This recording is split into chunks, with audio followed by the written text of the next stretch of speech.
A paper released by the Royal Society Bee Scientific Journal on May 7, 2013, confirmed that genetically modified salmon are able to breed with wild salmon and produce viable hybrids. GMO salmon, which are currently being reviewed for approval by the FDA, grow 50% faster than their wild counterparts. According to the study, hybrid salmon exhibit competitive dominance and, quote, suppress the growth of transgenic and non-transgenic salmon by 82 and 54% respectively.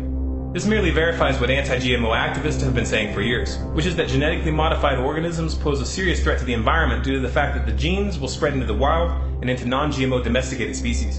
In spite of this evidence, the FDA has released a preliminary assessment claiming that GMO salmon would have, quote, no significant impact on the environment. This phenomenon of genetic contamination has already been documented in GMO corn and soy species. In terms of environmental impact, an unseen danger of this kind of genetic pollution lies in the way that these genes mutate over time. Genetically modified organisms involve the splicing of genes from multiple species, and often these genes contain information and expressed differently in second and third generations. Genetic instability is to be expected with any hybrid species, but when dealing with genetically modified organisms, we are in uncharted territory. It really shouldn't be surprising that the FDA is brushing aside these risks, considering that Obama appointed former Monsanto attorney Michael Taylor to be his deputy commissioner for foods and veterinary medicine. When you're dealing with an out-of-control criminal government, you should expect out-of-control criminal behavior. In political news, the Boston Marathon cover-up continues as the FBI shot and killed a friend of the Tsarnaev brothers on May 22nd while being questioned for his supposed connection to the bombings. Police claim that Ibrahim Todoshev, who was unarmed when he was shot, was about to sign a confession acknowledging his involvement in the attack.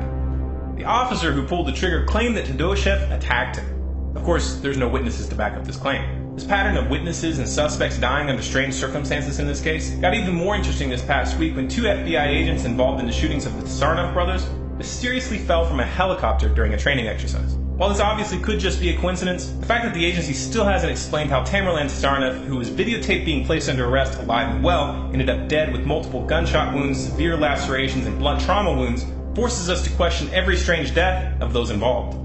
The authorities have also embellished their already unlikely story, with new reports this past week claiming that the younger brother, Dzhokhar Tsarnaev, wrote a confession while in the boat being fired upon by the authorities. The confession was supposedly written on the side of the boat. And remember, this was happening in the middle of the night. Seriously, that's the best you can come up with? I understand that the US government is run by criminals, but these are just stupid criminals. Speaking of cover-ups, according to CBS, staff members from Connecticut's top prosecutor and Governor David Malloy's office met with lawmakers to put together legislation that would allow records linked to the Newtown investigation, like 911 calls, victim photos, and possibly more, to be withheld from the public.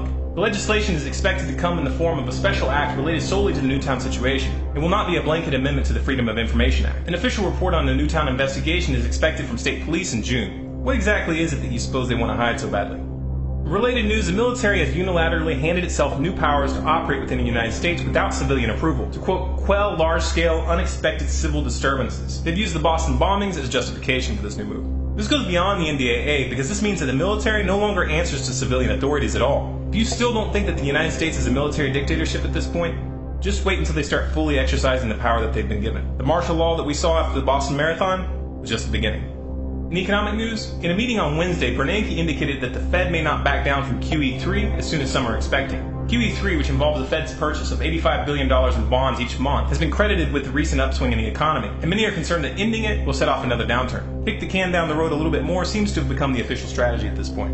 Commodity prices for those interested: oil is at $93.30 a barrel, gold is at $13.91 an ounce, silver is at $22.19 an ounce. If this is a message you feel the public needs to hear, then be sure to like, favorite, and share this video through as many avenues as possible. If you want more videos like this, be sure to subscribe to this channel, Storm Clouds Gathering, on YouTube. For updates and bonus content, follow us on Facebook, facebook.com/stormcloudsgathering, on Twitter at Collapse Updates, and our website, stormcloudsgathering.com.